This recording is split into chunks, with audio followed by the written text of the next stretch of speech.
Um,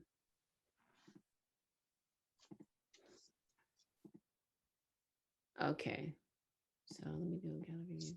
All right, well, welcome everyone. I'm happy that you could join us this evening for a very special presentation. Um, I want to welcome you on behalf of the Broward County Black Chamber of Commerce. My name is Shahiwa Jarrett Gellin, the founder and president of the Chamber. And I know that you've been following the Chamber and some of the things we've been doing, and we wanted to make sure that this year we added a special component for women. In our last and first series, we talked about how Black women are starting businesses at a rapid pace, right? Rapid pace, the fastest in the nation. Although the revenues are fairly low, still low. But the point is, whether it's a side business or their main business, we have to make sure that we are building wealth. We're accumulating wealth and leaving a legacy for our families. And so we wanted to do a special series this year just for the ladies, just for the ladies. So we started off the year with talking with a retirement specialist. And it was a pretty good session. And about how you plan out that retirement, things you need to look for and make sure that you're doing. And today we're continuing this series with Mr. Mark Parks. And I'm going to tell you a little bit about him before we kind of pepper him with questions and he gets into his presentation. Then, of course, you all can ask questions of him because he's really knowledgeable. I actually thought about having him speak for the chamber on this topic after he served on a panel. We served on a panel together for another event that happened a couple of years ago. I figured, yeah, he needs to come on and share some of his knowledge and his tips with us. So I'll tell you a little bit about Mr. Parks. He currently serves as the Chief Financial Officer for the city of West Palm Beach, Florida. The city named by Forbes magazine in 2014 as Florida's #1 city for businesses and careers. Prior to his position as CFO of West Palm Beach, he served as a Chief Fiscal Officer for, go ahead and tell me what that, Cuyahoga? That's it. All right, Cuyahoga County, County Treasurer and County Comptroller. Whew, that's a mouthful. Parks received his bachelor's degree um, from Baldwin Wallace University, double majoring in business administration and political science. He also received a Master of Business Administration degree from the University of Phoenix. He is a certified public accountant who has his Series 663 and 26 securities exams and life and health insurance exams. He's a native of East Cleveland, Ohio. And I love these parts of the story. So I always talk about people's family. He's the husband of Connie and the father of Mark the Third and Charles. I just think that humanizes, everyone a little bit. But he's here tonight because he's also an author. He is the author of The Gift, The Essential Guide to Money and Investments for Women. So we're gonna get into that and why a man thinks that he can tell, because he got that question on the last panel. Why a man thinks that he can tell a woman anything about money. But the book is a collection of real life stories shared by women with the goal of helping other women. This woman to woman approach provides stories all women will be able to identify with and eliminate the mystique and fear surrounding investing and money. And if anyone is keeping up on, kind of the statistics with regard to women and investing, the statistics show that we don't invest as much as men do, and we tend to be a bit more conservative with our investments, and therefore reap a little bit less in profits and in when we invest. So we want to make sure that we're taking calculated risks so that we can build wealth, the wealth that we deserve, especially if we're working so hard to create that wealth. So without further ado, I'm going to turn it over to Mark.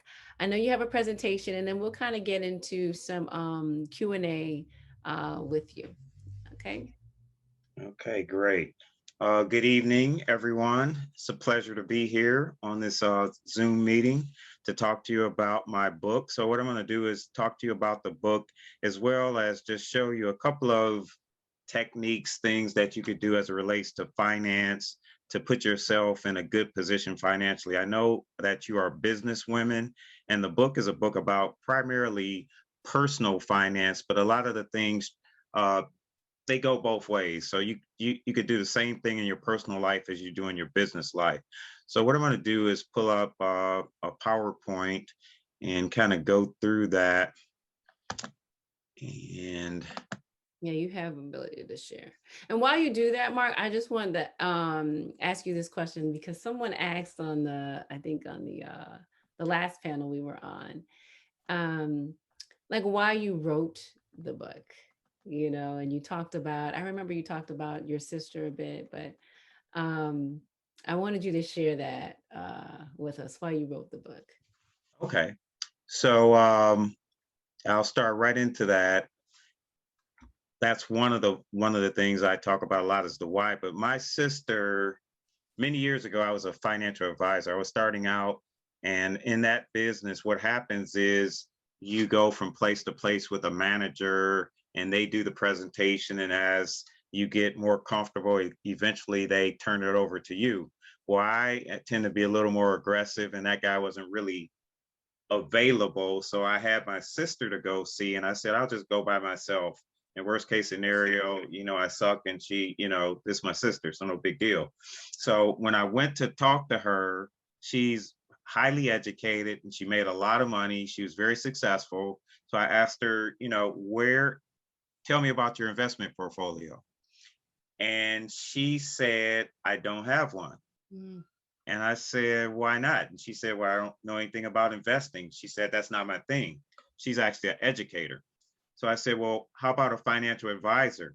And she said, well, I don't know what to ask and who to trust. So at that point, again, given that my sister is highly educated, very successful, I said, how many other women are out there like her? How many are looking for information about investing, but they don't know where to go? So I started to do research and I talked to a lot of women and found out that there were a lot of women in this scenario where, maybe they're a musician, an artist, a teacher, whatever, and they just weren't comfortable with investments. So that is where I started the book. The name of the book is The Gift, the Essential Guide to Money and Investments for Women. So I'll tell you about the title. Initially, the book was going to be a gift to my sister because of the story I just told you. And then I came to South Florida. And if you're here, you know that South Florida is very diverse.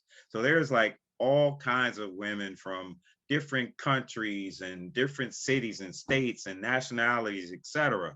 So I started interviewing all of these different types of women. I pretty much got everybody from every demographic you could think of in all age ranges. So I was going to name the book after that, A Gift to My Sisters. And then one of the guys I was working with, he's a well-known author. He's a Caucasian gentleman, about 60, 70 years old. And he said, that sounds a little ethnic, or urban was the word he used actually. So I said, oh, okay. So I asked some of the women who I had talked to, I said, is that problematic? And most of them said no, but nevertheless, since that was out there, I took the sisters part off and I just left the gift part. He wanted me to name it like the 10 steps for financial security or something like that, which maybe that would have worked, but it just didn't work for me.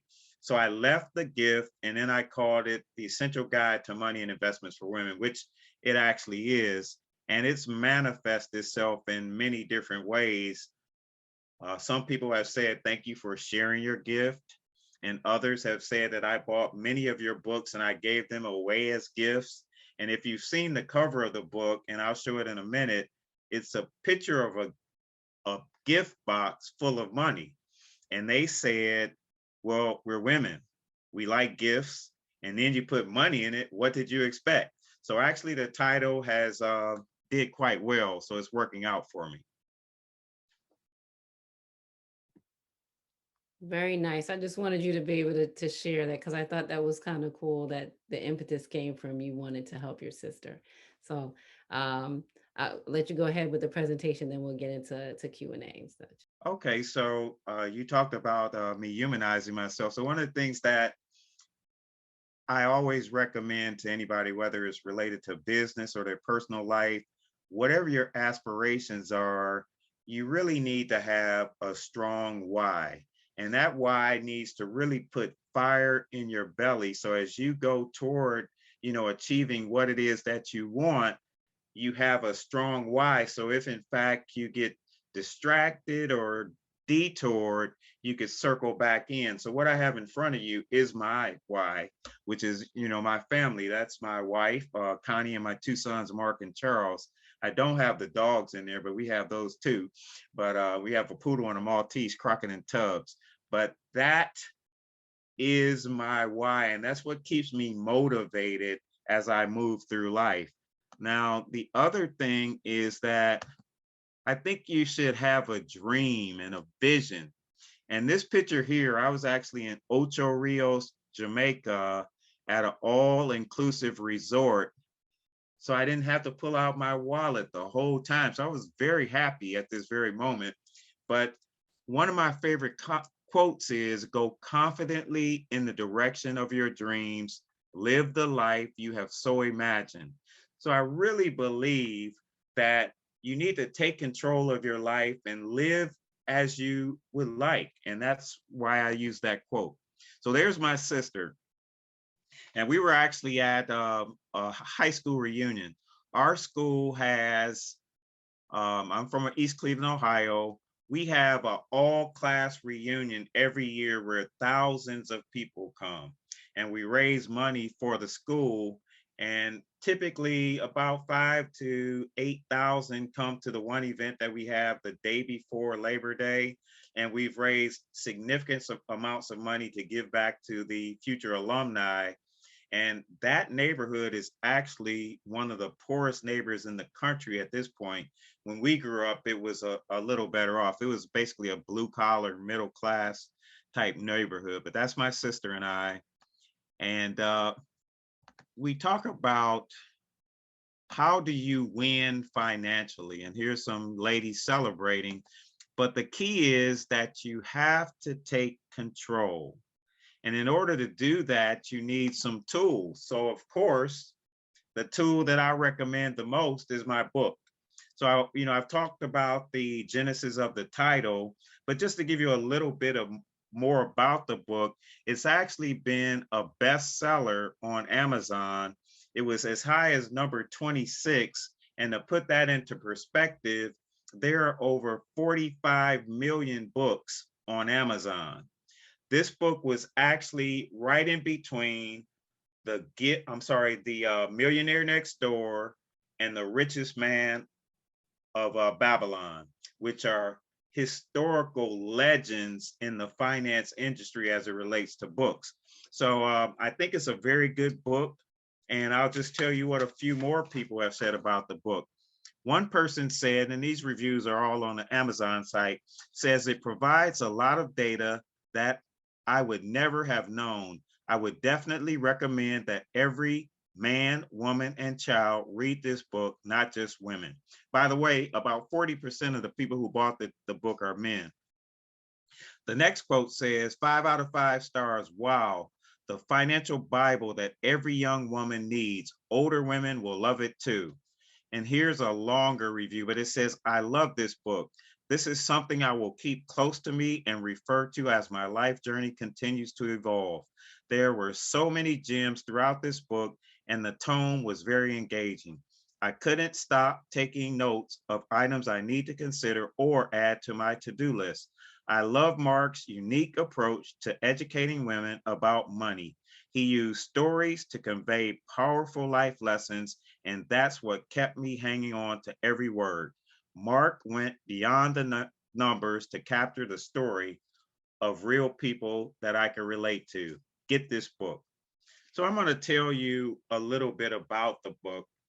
As Shahira mentioned, it is a compilation of stories in the first part. So what I did is I interviewed hundreds of women and I used real life stories, and they're broken down into single, married, divorced, widowed, and then what I call head of household, which is basically a single mother. And there's reasons from an investment and tax standpoint why it might be broken down like that, as well as titling assets.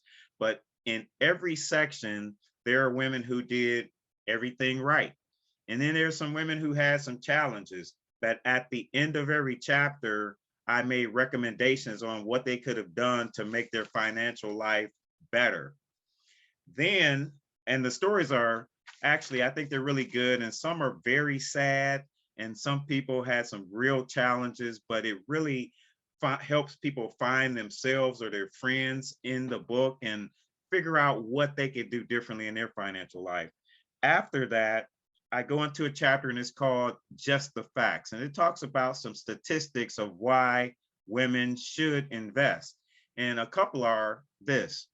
Uh, it's said that women make about 80 cents on a dollar of men.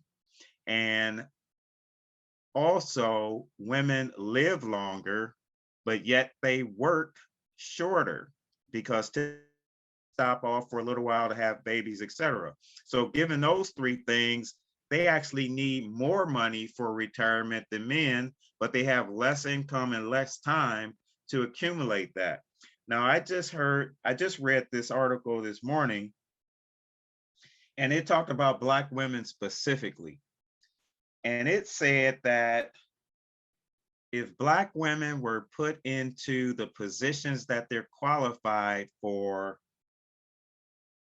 and their education matched, the economy would benefit by $507 billion just by people getting the jobs that are at their academic level of attainment.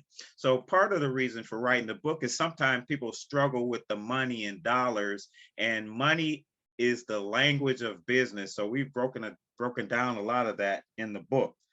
The other thing is, for you business owners, it says that as it relates to access to capital, women on average ask for $35,000 less when they're asking for loans. And then it also says that they typically get approved less and get lower loans.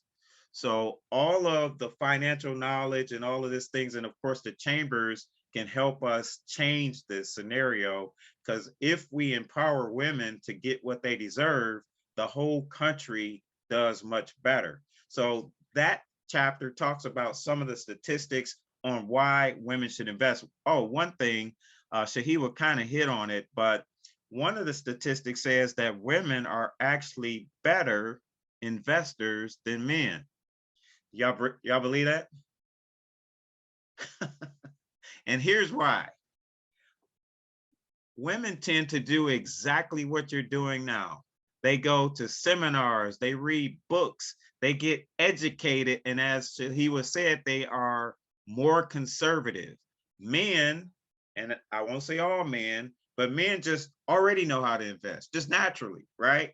They don't need to study, they don't need to go to a seminar. They just know. And because they have that thing called testosterone, they have a tendency to trade more often in dramatic ways, where they trade from all stocks to all bonds or vice versa. And they're very aggressive. And when you trade a lot, you're not necessarily making money. So women statistically are better investors. Now, the next chapter is called Talk the Talk. And what this is a chapter that gives you definitions of financial terms. It compiles some of the many investment terms you've probably heard throughout your life. And a lot of times what happens with financial advisors is they try to blow you away with their brilliance. So they don't really explain all of this financial jargon that they're talking about. And sometimes you're lost and don't know what they're talking about. First of all, I always advise, if in fact you don't know what somebody's saying, ask them. But this book will help you determine and understand what all of these words mean. You know, the Wall Street Journal, the Dow Jones, Roth IRAs, you name it, it breaks it all down. Plus, there's a glossary at the end of the book that's very inclusive. The next chapter is called Types of Investments. And in that chapter, it hits every investment all the way from annuities to zero coupon bonds. It talks about what the investment is, how it works, why you would need that particular type of investment. And it goes into a great deal of detail about all investments. And then the next chapter talks about evaluating your portfolio and your investments. So in order to be non-subjective, I took the information directly from FINRA, which is the Financial Regulatory Agency, and the SEC, which is the Securities Exchange Commission, straight off of their site, because I want you to have an unbiased way to judge your investments. So that chapter gives you that. And then the next chapter is a step-by-step approach on how to get your financial life in order. So it goes through about 10 steps of things that you could do. And if you do these things at the end, you should be financially secure. So that is the gift. It is available. If you go to my site, it's author markaparksjr.com, and I'll show you that later in the presentation, but the book is available in paperback, it's on Audible, and it's also an ebook. So if you are very busy, you can check it out on Audible, you can listen to it while you're at the gym, etc.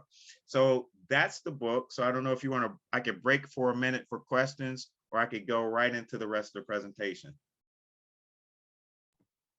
I say go into the tips and stuff, and I'll field the chat for questions as you go over the different Okay, tips. so I talked about taking control, and the book is a tool that will help you get that.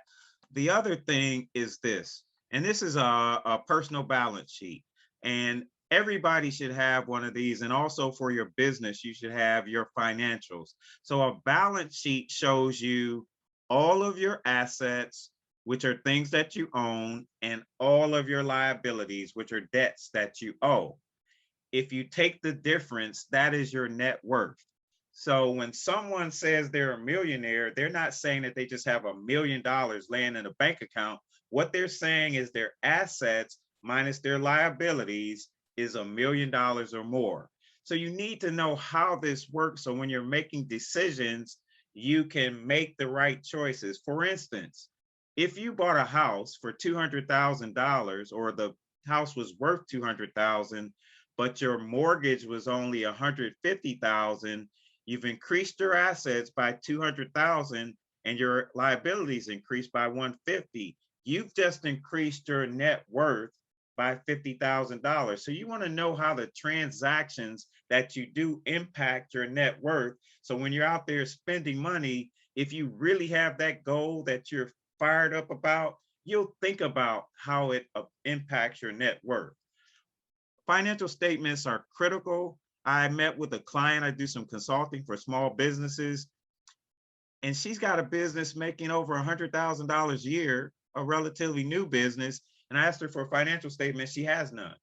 So how does this impact you? One, how do you know where your business is if you don't know how your financials are looking? The other thing is, what happens a lot in our community is these programs like CARES and ARPA come out, and the first thing they ask for is financials, and people don't have them. So you can't move forward. So it's critical that you have your financials in place. The next one is a budget. We've all, seen these before, and hopefully everyone has them, but it's very important that you have a budget that gauges where your money is going.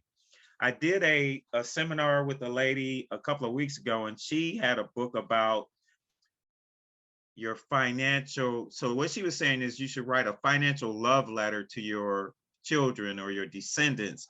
And basically what she is saying is that you tell your children what happened to your money when you leave them nothing, right? So you write down, I bought all these dresses and all these shoes, and because of that, you have no inheritance. So the key is that you want to budget and know where your money is. And what I do is, this budget here is very thorough. we get all of your expenditures plus your income. And at the bottom line, if we get to the bottom and it says you got 2,000 extra dollars left, and I sit there and ask you, do you have $2,000? And you say no, we'll go back into it and we'll identify all of those dollars and put you in a position to know exactly where your money is. So if you need to invest or if you need to pay off debt, whatever it is, you can look at this budget and you can make adjustments and you could make your money work for you. It's critical that you know where it is. I have both of those spreadsheets on my website. If you go to the website under resources, you could pull them down and you could use them. They're Excel spreadsheets and they have formulas and everything else, so they'll work for you. So how But do let you? me ask you this real quick, or Mhm. the participants, um, because I find that people will hear about, okay, doing a budget, but how many of you are actually doing the net worth, maybe on a monthly or quarterly basis, so you're following that throughout the year? Any hands raised? You can unmute and say something, but it's critical. I found that helped me, in doing that. And then, some people I know, my husband likes the technology. So they have, tools. Hold on, I see a comment from the chat. I use Mint. Right. Mhm. My husband likes Mint. I don't like putting my stuff on. I don't like putting my stuff all there. But yeah, no, I love that. Kia says she uses Mint. Dr. Toomer says quarterly she tries. Yeah. Um, but yeah, I mean, that really does help you understand how what you're doing every day and in the months, how it adds up and it affects that your net worth. So I think that's a really valuable thing that we should be sitting down doing with our partners and our families or alone if we're. Right. Because my thing is I want to create generational wealth. And I mean, my parents were generous and, they were fortunate enough to be able to pass down some wealth. And, I want to multiply that and make sure that my sons have all the advantages of just like everybody else. But one of the, here's a couple of things that you need to do to make sure that you got your stuff in order. One thing is called paying yourself first. And what that means is a lot of us, we have a lot of bills or whatever, and we try to pay everything. And sometimes we don't have money at the end to invest. So what the recommendation is that you pay yourself first, like you're the first bill.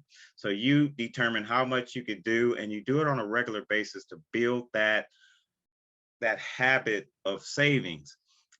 And if you don't think that you could do that, you might have to adjust your priorities, change your thinking, or adjust your lifestyle. And I'll tell you a story about myself. When I was about 20 years old, or no, I was actually 22, my mother, who was a prolific saver, used to call me every Saturday morning and ask me, was I saving money?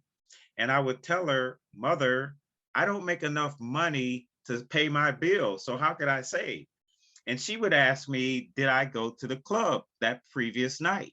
Well, in my 20s, that was pretty much a yes every weekend. So she said, well, how much money did you spend? Well, I never answered that question, but typically I would spend anywhere from $50 or more, and more being the operative word here. So what it meant is I just needed to adjust my priorities slightly to start saving. And once I did that, I became a prolific saver and have, always saved. So paying yourself first, you want to make sure that you have it maybe coming straight out of your check. Maybe you have a retirement fund at your job or your business. Or if you don't, just have it come out of your checking account or your savings account systematically, and you will start to build wealth. The other is if you don't make enough money, you could earn additional income. There's a lot of ways to do it nowadays, on the internet or in person. And then you want to avoid credit traps. As I mentioned before, set goals. If you have a strong goal, that will motivate you to move forward with your wealth building. Now, the other thing that happens as it relates to building wealth is life insurance. And we've been talking about equity a lot in different circles, equality and equity. And one of the things that's happened in the past to Black people is it used to be we really couldn't buy life insurance in large amounts. So some of you may have came across some of your parents or grandparents had a bunch of little bitty life insurance policies, $100, 1,000, 500. They had like 10 policies all over the place. None of them add up to anything. So life insurance is critical to building wealth and passing on money. The other thing as business people, insurance is in general is what we call risk management. So you want to make sure that you have your automobiles covered, your house, your properties covered. You want to have your medical insurance. The other thing is if you're a professional, you want to have professional coverage. I'm a CPA, so I have errors and omissions insurance. And in case I make a mistake, I don't want to have to pay somebody a whole lot of money because I made an error on their tax return or something like that. So you have that policy that keeps you in place, and therefore you don't lose all your wealth because you made a mistake. So insurance covers your risk. So when it comes to life insurance, one of the things that people miss a lot is that it is to cover income is the primary reason, not just so you could be buried. This talks about a family. You got this small family, husband, wife, and a child, and they make $7,000 a month. And just like other families, they spend everything they get. So what happens if the husband dies? And statistics show that they die first. That income goes away, and that puts that family in peril. So it's very important that you cover your life, because what I've seen happen in our community nowadays is GoFundMe becomes the insurance policy. A person dies and they got it online because you go fund, so we could do the funeral, the flowers, etc. But you still have that wife, that child that you need to take care of. Now, one of the reasons why people didn't do that, and this is all in the book, is because of the cost of life insurance. When I was in my 20s, I had just got married. I was paying $100 a month for a life insurance policy. I had $100,000 worth of coverage, which is really not a lot. When I got married and then had a child, I called the agent. I'm thinking, wow, I'm gonna have to pay over $200 a month for life insurance, which at that time was pretty substantial. But what happened is I had something called cash value insurance, or they call it whole life. And what happens is people tell you, it's an investment, it's insurance, it's a savings program, and all of it's bunched into one. But what they don't tell you is you can't use any of that at the same time. So for instance, if you needed some of the money that grew up in the investment, you took it out and they loan it to you. So it's your money, right? So I don't know about loaning your own money, how you feel about that, but that's how it works. Or it's an investment. So you want to take the investment. What they have is what they call a cash surrender value. So what happens is you take the cash, you surrender the policy. So now you don't have life insurance, or you die and then the investment is gone. So they tell you have all these things, but they don't tell you you can't do all of them at once. So what experts say is that you should have something called term insurance. So if you talk to Susie Ormond or Dave Ramsey or Mark Parks, they will tell you that term insurance is the best. And what term is you get the insurance for a series of years, maybe 20 years, 30 years, you pay for that policy. And if you die, then the policy pays off. At the end of that 20 or 30 years, then the policy goes away. You can renew it or you can let it go. So this talks about how it works, how life should work, right? So the gold line is your money line. And what it says is when you're young, you don't have a lot of money, but you also have young children, high debt, high mortgage. But as you get older, you should have more money. The blue line is your insurance line. So when you're young, you need more coverage because of that income replacement thing we talked about. Also, what if you die and your children still need to go to college? They need to pay the mortgage. So you need more money there. But as you get older, your children are grown, your debt should be lower, your mortgage should be paid. And by the way, you should have money. Now, speaking of my sister, she lived this exact cycle. She accumulated a good amount of money. Her daughter works for Google. So she doesn't really need her sister's, I mean, my sister's money, but my sister maintained a smaller policy. So it's much less expensive. I told you I was paying $100 for $100,000 worth of coverage. When that agent left my house, I was paying $38 for 200,000 on myself, 200,000 on my wife, and 10,000 on my child, $38 a month. So that made it very affordable.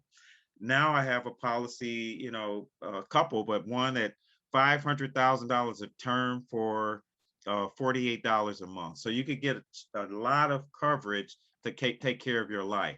The other thing is debt. Debt is that word that's the four-letter word I don't think our mothers told us about, right? They told us not to say sh and but they didn't tell us about this debt. Debt can be terrible. And I like this quote right here.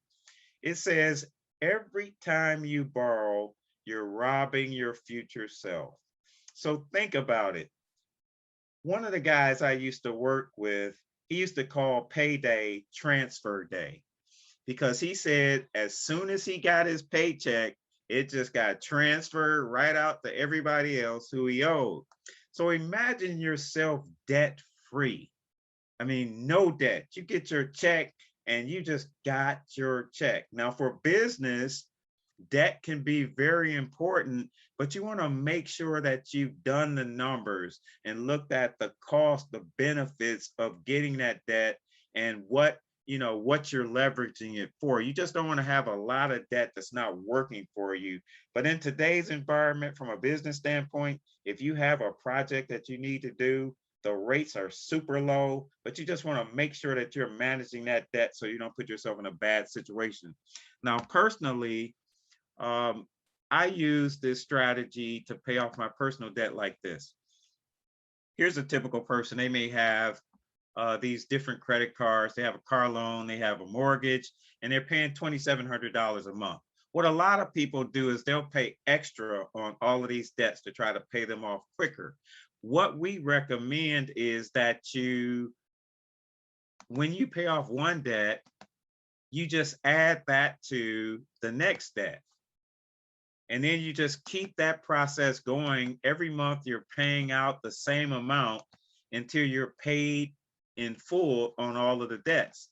Now, in this scenario, this person cut 9 years of payments off of their debt, and they also saved thousands of dollars in interest by taking this strategy. So this is just a strategy to eliminate your debt, because as you go out there for business, unless you have an established organization, a lot of times they're going to look at you personally and determine how you get funding for your business. Okay, here is a couple of accounts that you should have on your personal side. You should have emergency fund, short-term savings, long-term savings, and I'll talk about each one. Emergency fund is exactly that. You want to have about 3 months of savings in your account. And that should be in maybe a basic bank account, because you want that money to be liquid, which means you get it right away if you need it. So here in South Florida, if your air conditioner goes down, that's an emergency. You need to take care of it. I'm from Ohio, and if in January your furnace goes down, you need to take care of it. So that emergency fund will do that. Then you have the short-term savings fund, and that should be maybe 6 months of your salary or your monthly income. And you may be saying, wow, 3 months plus 6 months, that's a lot of money sitting there just waiting. But after COVID, I think that makes sense, because there were people who unexpectedly, all of a sudden, were out of a job or their business closed. And if they didn't have that money set aside, their life changed dramatically. I have a friend who had a bar and they shut her down. I mean, she couldn't open. And all of a sudden she has no income. So you need to be prepared for that. And then of course, the long-term savings is for your retirement and or college investments. And here's just a couple of, we look at the rates of return. Now this is an older slide. The T-bills and the US inflation are indicators of what that savings account would have been. So when you have a savings account, you want to make sure that it's outpacing inflation. So in this case, it's saying that the T-bills, which is similar to what a savings account might pay, is got at 3.2%, slightly outpacing inflation. So that's where you would put your emergency fund. For the short-term savings, you want something like bonds or CDs, where it's relatively safe, but it's paying you more money than the basic savings account. And then for your long-term investments, you want to invest in a market. S&P 500 is the 500 largest companies in America. So you want to put your money out there, and you see how it is outpacing inflation significantly. And if you want to know how to judge how your money will be returned, there's something called the rule of 72.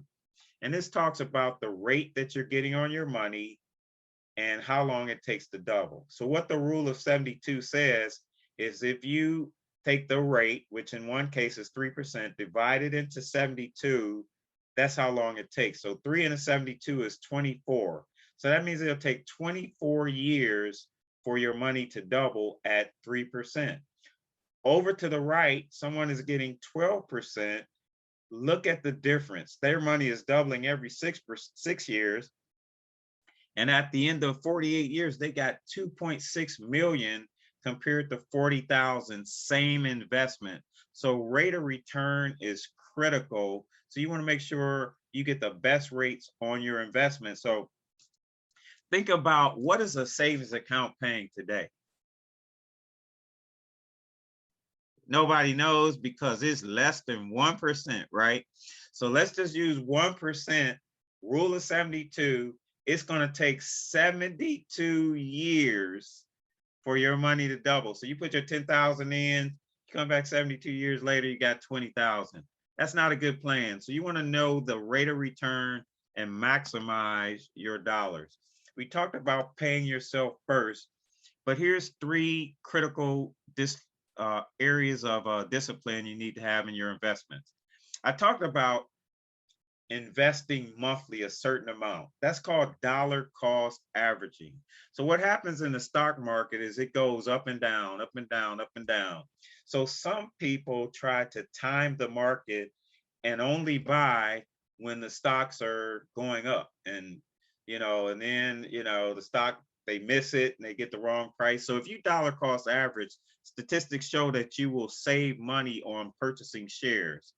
The other thing is discipline. You want to make sure that you're a disciplined investor, that you're investing on a regular basis and you keep the money invested and don't just take it out all the time.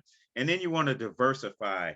Don't put all your money in one basket. Now, I want to talk to you about something that's happening now.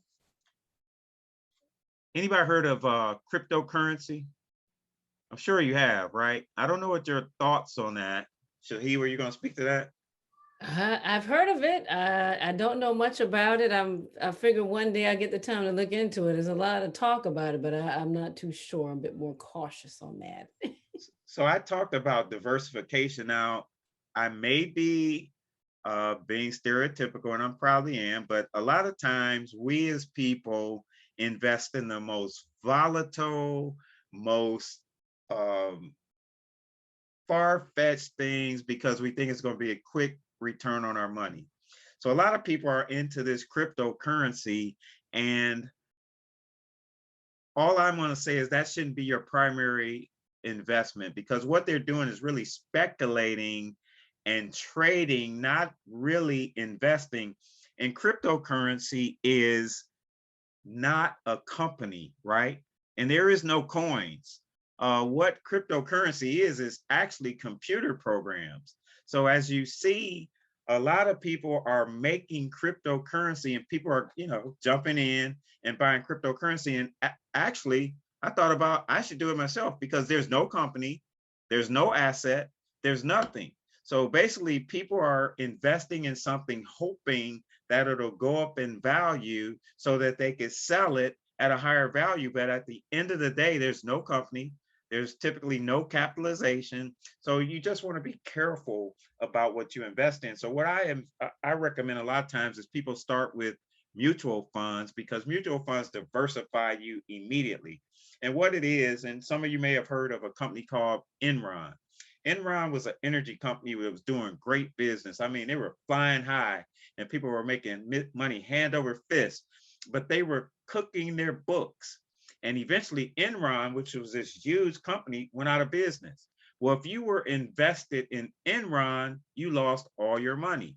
So, what a mutual fund does is it spreads that risk around. So, every time you invest, whether it's $50, $100, $1,000, you're buying multiple stocks or bonds. For instance, you might have Enron, you might have Facebook, Amazon, Netflix, Google, all in that mutual fund. And every time you buy, you're buying all of those companies. So that gives you diversification. So if Enron goes out of business, you don't lose all your money.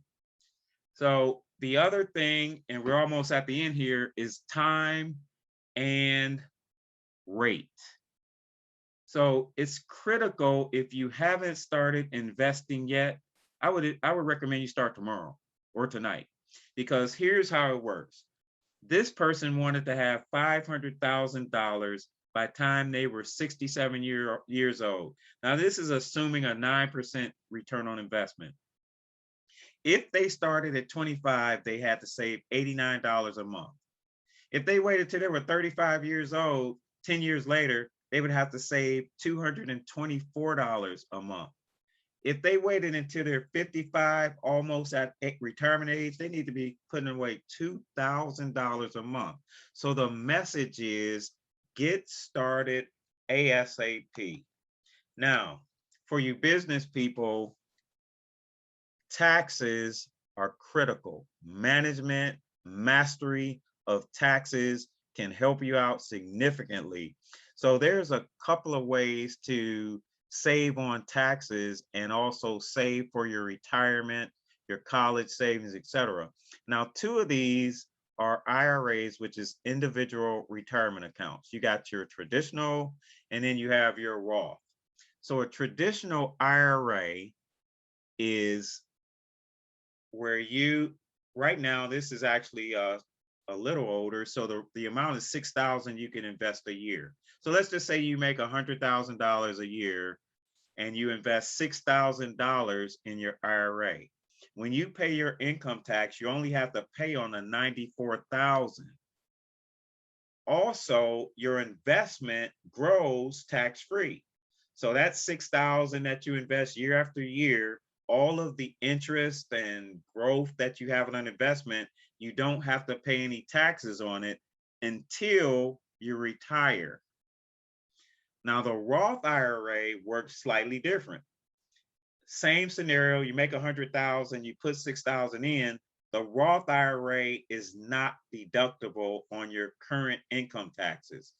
It grows tax-free, and when you take it out, it's tax-free. Now, let me tell you why this is important. It's been said that the traditional traditional IRA was set up for people expecting to be poor, right? Because when they set up these plans, the concept was you don't pay tax on it now, but when you're older and your income is lower, you pay tax at a lower rate. Well, what's happening is people are making more money when they're older. And now they don't have the kids to write off. They don't have the mortgage interest. They don't have all of these deductions. So they end up 60, 70 years old paying these crazy tax bills. So a Roth IRA would help you because you don't have to pay taxes on it at that point. Now, for you business owners, there's a couple of plans that you can implement for your business. There's SEP IRAs, and there's one called a simple, and they're very easy to implement. And as a business owner, you could put more money away, tax deferred, And you could also write off the money that you put aside for your employees if you choose to do that. Some employers require that you do that, but it also makes your company more attractive. So you want to look at that, and it maximizes and helps you do better from a tax situation. So at the end, the bottom line is the path to financial independence starts with understanding a few basic concepts. Like Shahiwa said, the understanding that net worth and keeping track of that is critical. Understanding how much debt you have is critical. You want to know where you are. And it says winning the financial battle is a war of tiny battles day to day. You're just winning every day, taking control of your finance. And if you put together a simple plan and you follow it, you'll be amazed at what happens. So the book, The Gift, will reinforce all of this. And it's like a reference book, but a lot easier to read. So here, as I mentioned, you could get those spreadsheets that I showed at my website, author Mark A. Parks Jr., and it's on the resources page. I have a Facebook page, and I would love for you to follow me. It's at author Mark A. Parks Jr. On Instagram, I'm Money and Prosperity. And as Shahiwa knows as well, I have a book club where we bring in authors of financial books and they talk about the concepts in their book. And if you go to the Facebook page, Mark's Book Club, you could actually have one of the guys, the authors who spoke on his book about Bitcoin. So if you don't know about that, go out there and check it out. And you could buy that book on my website as well. So with that, that is the end of the presentation. So I would entertain any questions, comments, concerns. Well, I always understood that, ETFs were better than mutual funds. I don't know. What do you think about? So I like ETFs. So for those who may not know what that is, called an exchange traded fund. And an exchange traded fund or ETF is just like a mutual fund, but mutual funds, what happens with a mutual fund, if you wanted to buy a share of a mutual fund right now, they won't price it until tomorrow at 4 o'clock. So they only price them once a day. So you don't really know how many shares you're getting for your money. Exchange traded funds are on the stock exchange, just like stocks, and they go up and down daily or hour for hour, minute over minute, and you know exactly how much you're paying. But typically they cost less in fees other than the trading commissions that you may pay. But I like ETFs as well.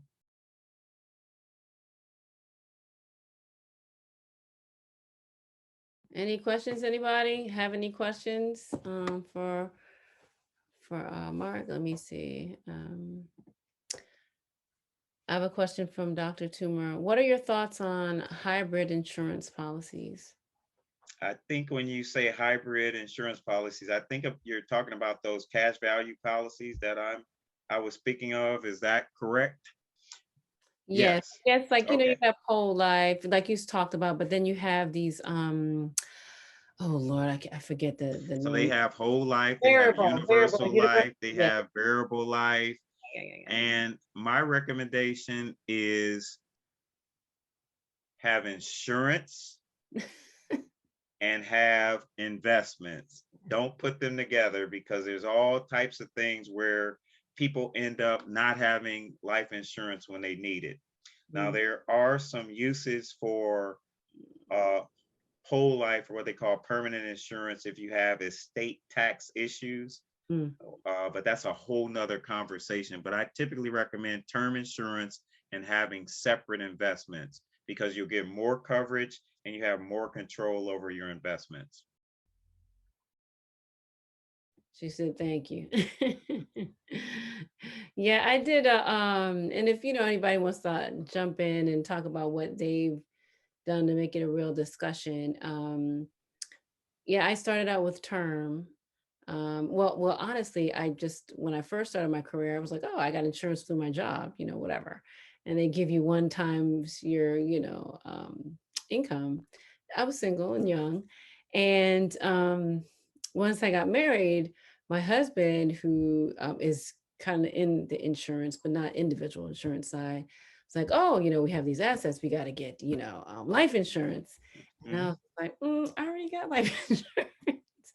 But obviously, if someone passes, you have all these extra bills now, a house, the houses and other expenses. So we did the term because like you said, it was less expensive.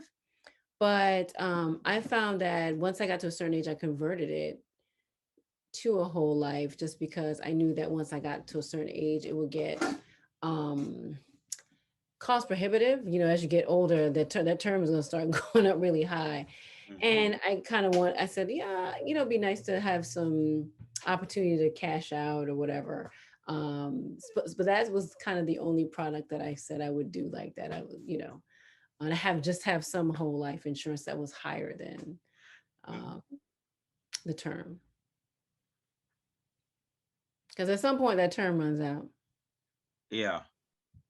So I So got a question. What appropriate language do you have when you approach African American women that have no control or no decision, on their money? Ouch. no control, Ouch, no decision. Gina. Ouch, Gina. Ooh, So you're 2021. talking about an African American woman who's married and has no, is that Yeah. what she? Yes, yes. I'm talking about even when they are in couples, they don't have no control, nothing. They are like the husband or their boyfriend need to decide what they have to do, what to do, Oh gosh. and it's it's a lot. It's not only a few; it's a lot out in this situation. Oh. How it's a best approach because myself, I am also in this business. I have also the Series 6. And we have a lot of difficulties to approach them, even that they will decide to do something. Mm-hmm. And after that, they will feel a little bit shy that they cannot take the decision, the final decision. How can you approach this type of woman?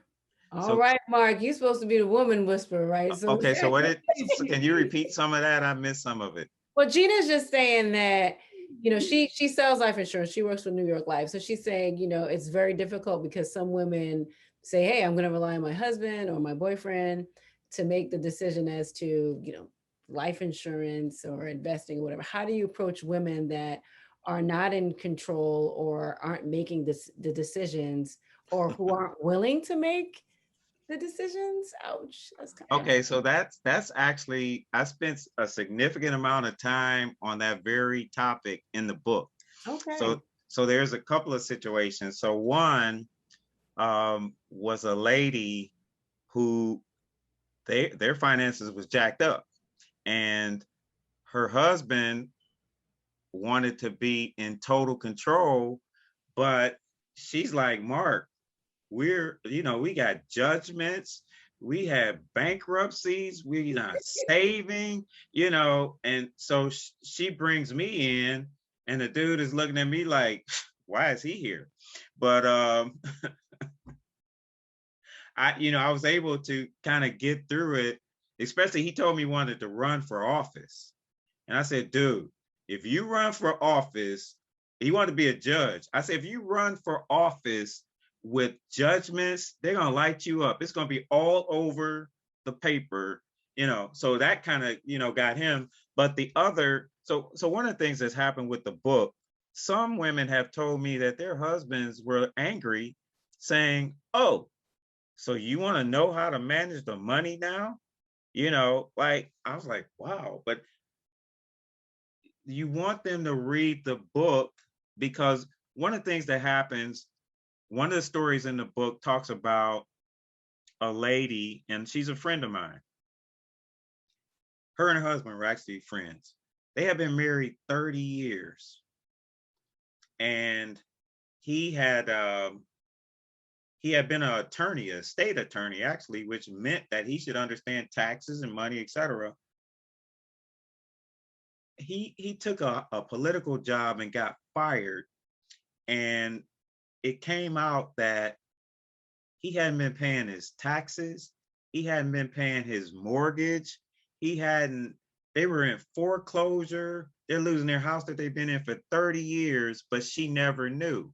So what I tell women is, even if you don't want to be involved, you should do a checkup, like at least once a year or twice a year. If your husband has a financial advisor or whatever, or they're doing the taxes, you just want to look at it. You want to meet with that financial advisor. You want to look at the tax return because you at least want to know. You may not know, but at least you get the appearance of, I'm watching you.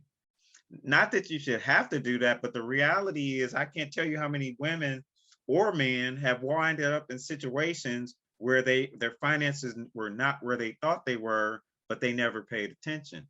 So tell them, one, read the book and read some of these stories about what happened to some of these people, but also just make them aware that they should at least know, or at least have some idea. And even if it's not for that, what if that person dies? What if the husband dies and you don't know where anything is, or how anything works, or where the investments are? So you want to have that conversation. So if something happens, you know where the insurance policy are, you know where the investments are, you know who the advisor is. You just want to know the basic information.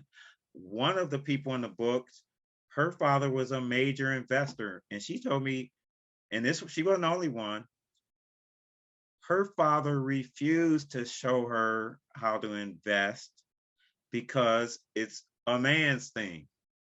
And I can't tell you how prevalent that conversation was. Or the woman who said, I had one woman say, well, I always thought it was a man's thing, so I don't do anything now. I'm just waiting till I get married and somebody comes and does it for me.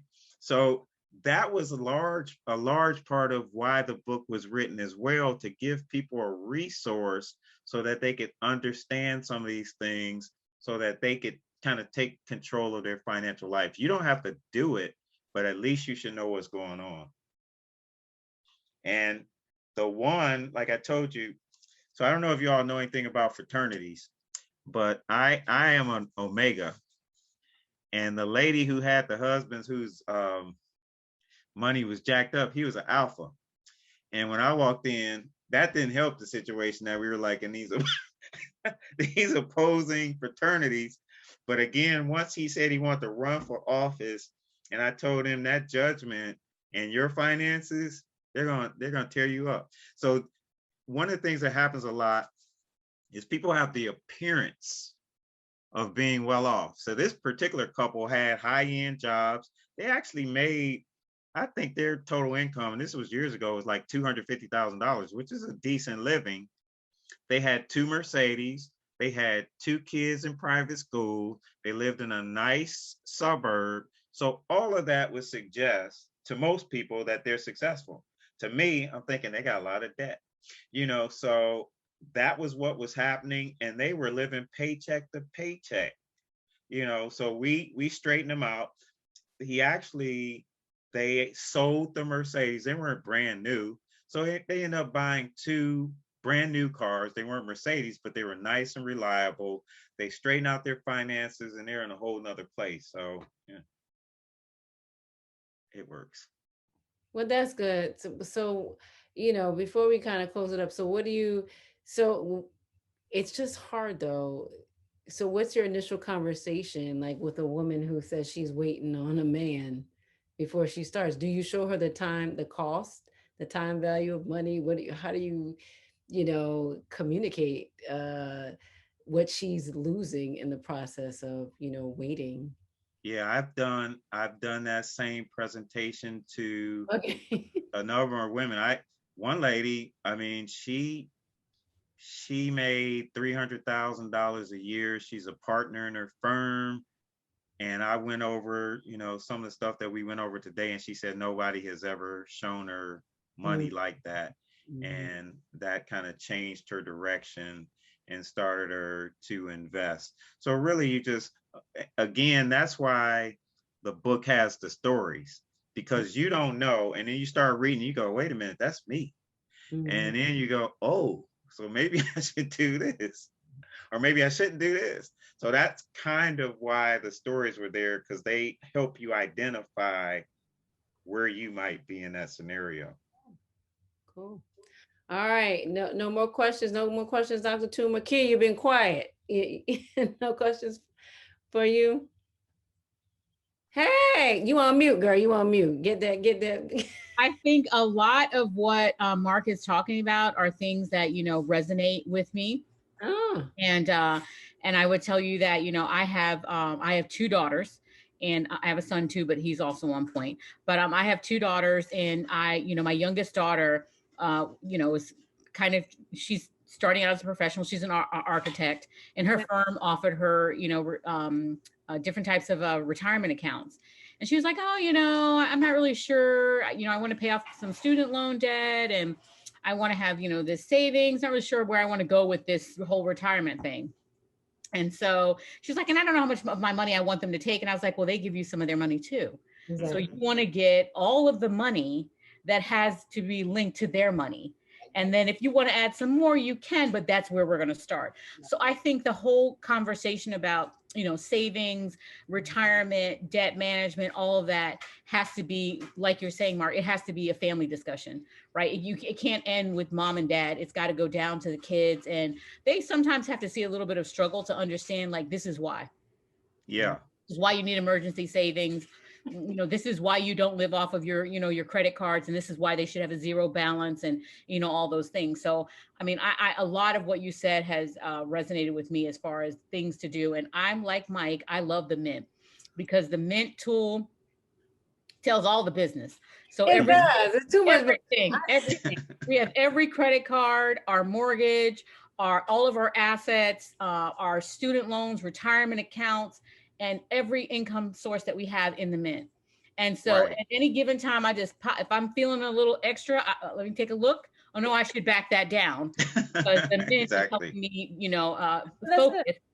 Yes. So, I mean, I think that this notion of having some idea of what your net worth is, and, being able to have a snapshot of your debt, your income, and, your expenses is great. And it helps with the budgeting, because I have mine set up with budgeting in there. So it will send me a message if I've gone over in groceries, or if I've done a little more than what I needed to do. So I think all those things are triggers to help you stay on track, on task, and what the goal is. I do have a question for you about life insurance, though. So my kids are all adults. But my husband and I still have, our youngest still lives at home, but she's 25. She's got a great job. She's an architect, very, very good managing her money, et cetera. So she doesn't need money from us. And our other two kids are married with children. They have their own, thing, and they also are secure. At what point do I cut off my husband's, life insurance? He has about $500,000 policy. And I'm just wondering, like, do we still need that? Or like, it's one of those ones that can be converted. Like, yeah. It can be, and so I'm trying to figure out, like, and I think we pay maybe, so we have a $500,000 on my husband, and then each of the kids has like a $25,000 policy that they had since they were kids. We probably pay about $130 a month for those policies. And I'm trying to figure out, at what point do I be like, we don't need this anymore. We still have a mortgage. We probably have about 6 years left on our home mortgage, but from a debt standpoint, we're in a pretty good place. And I'm just trying to figure out, like, at what point do we just, we don't need this anymore. So is it a term policy, or is it whole life? It's a term policy, but it How has much cash left? value. It has cash value. I think it has 12 years left. Okay.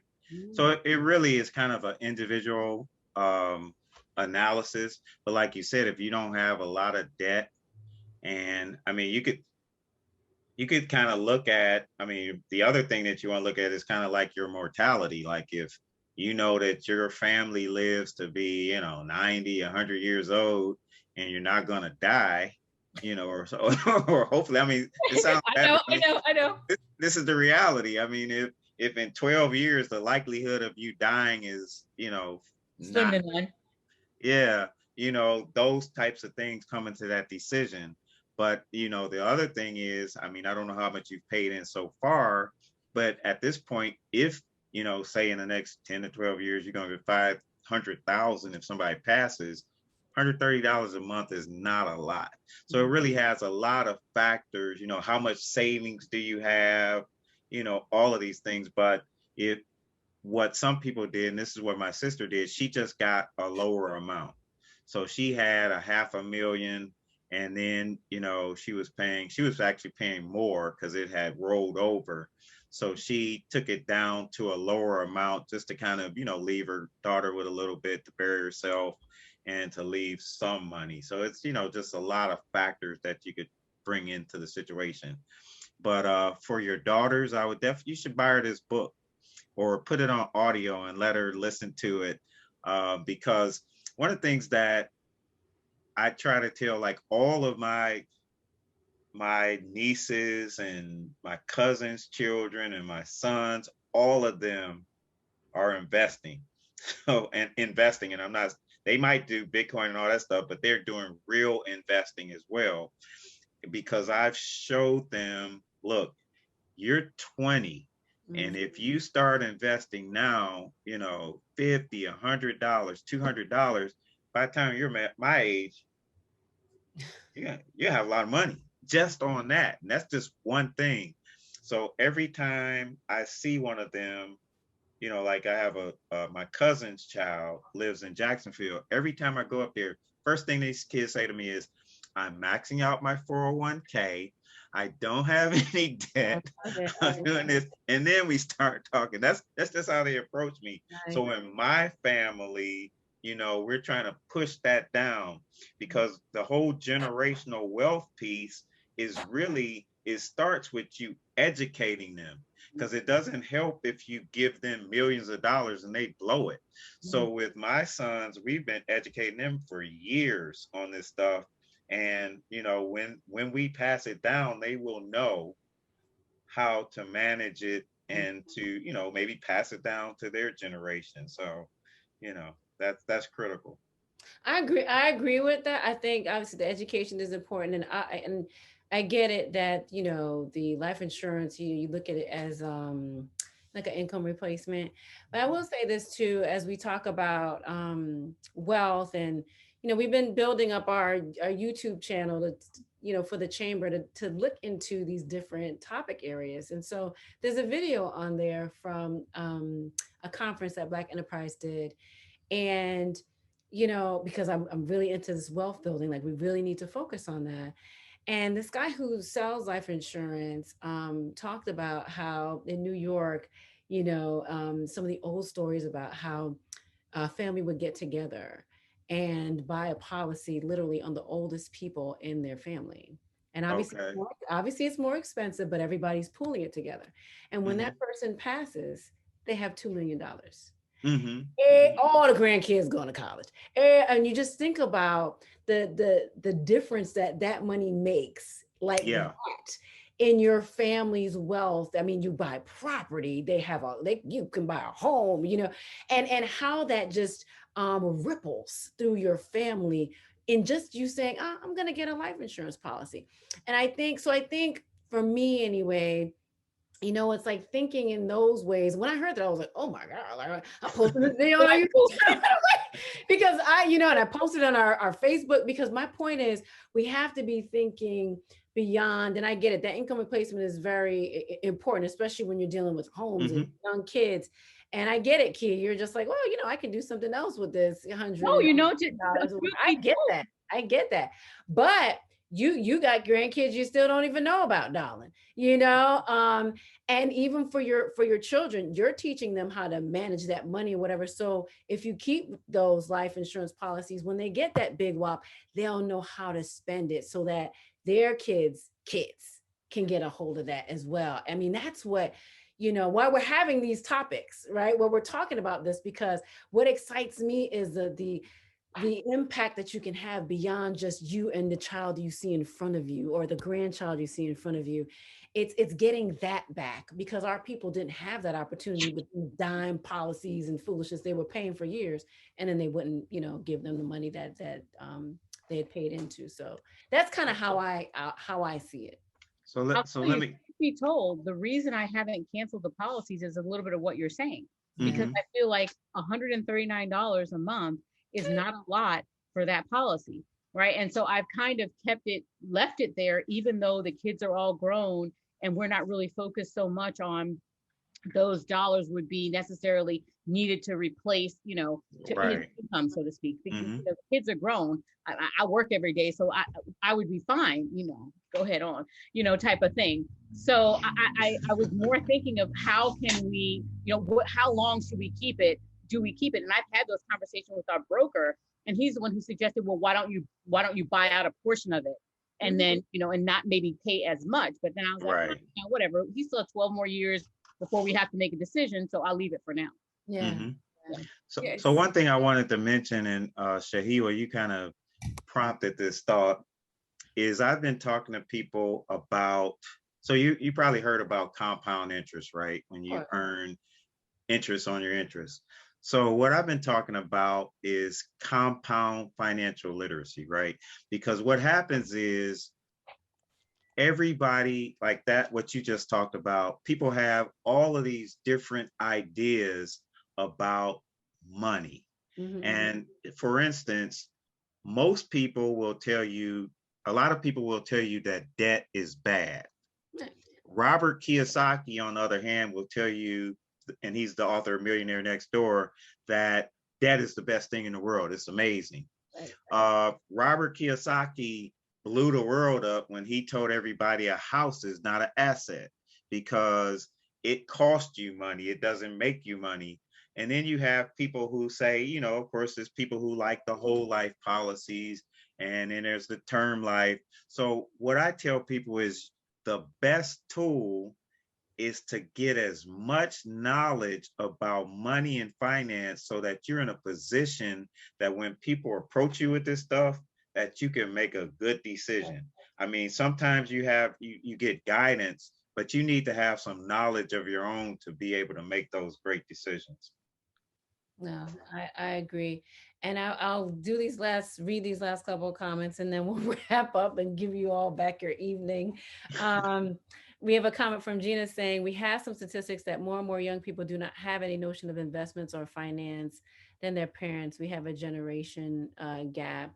But that's why I like what Kia is saying, really passing on that information and not just talking to them about it, like sitting down with them and doing it. Like my brother, who's 8 years younger than me, I always talked about, are you budgeting? What are you doing? Are you saving? And then one day I was like, okay, sit on down. Mhm. Let's talk about what you make. Let's talk about your rent, your groceries. Let's budget. Let's start to understand where your money is going. And and I just told him, you'd be amazed if you just put away $50, $100, like how that adds up, and you'll be able to pay off this or pay off that. And he did it and was like, oh, it was cool, all excited, in his 20s and all excited. And I'm like, that's what I like to see. Oh, I'm paying off a car. He gets excited about that. But there is that gap that we have to work on. Oh, Kia, you said, what about investment in clubs? And I know we've mentioned that, so a lot of work, but we do want to do one of those. But go ahead, Mark, and talk about what about investment clubs? Have you been involved in an investment club, or Well, you laugh? no, you know what, I'm laughing because my best friend many years ago said we should start an investment club, and we were going to all, and I was probably 25, and we were all going to put in $100, and we would invest $1,000 a month. We never did it. We would have had a ton of money by now. And investment clubs, matter of fact, I had a article in this magazine, and a lady just wrote me this very long letter about, I should have had investment clubs in the book because I did not mention that, but it's a way to learn and to share and to get knowledge, and then of course pool your money. So I think it's a good idea. Some structural things that you want to do, maybe have a custodian or whatever to hold the money, and have some formal kind of rules. But I know people who started investment clubs and they have a lot of money. It's one group out of Cleveland. They started one some years ago, and when they got maybe in their 50s, they just start buying and investing in Black businesses.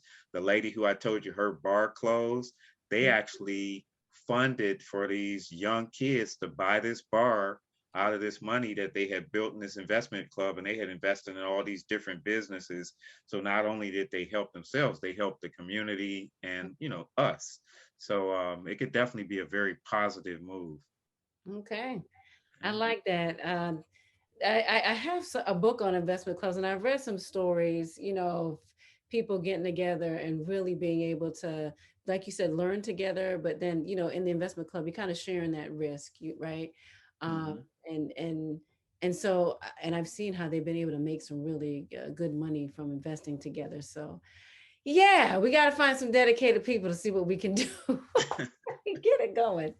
But this has been a really delightful conversation, which I find some of our smaller group meetings end up being that way. I really do appreciate this. So thank you so much, Mark, for hopping on with us and sharing your information about your book and some basic things about in investing and making sure that we're tracking what we're spending, checking in on our net worth, checking up on our net worth often, and then making sure we jump in there.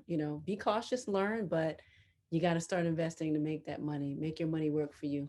So we thank you for joining us All right. tonight. Well, thank you for having me. All right. Well, cool, everyone. Thank you all for joining us. Our next, I think, Women in Wealth session, we'll see how everything's going with the pandemic, but I would like to have that in person. It'll probably be in September-ish or October. That month we celebrate, it's like National Small Women Owned Business Month or something like that. And so we kind of want to focus on the entrepreneurial aspect of building wealth and how you do that properly through owning a business. And kind of have a panel, maybe a small kind of luncheon, socially responsible and distant luncheon for everyone when we come back. So that'll be the third part in our series. So thank you all for joining us. And I'll see you at the next event we have, which is a marketing series in July, where we discuss creating an advertising plan for your company. The second session will be all on social media. And the third session will be doing radio, print, as well as commercials. And we'll have professionals to talk to you about how you do that properly. So thank you all and have a good night.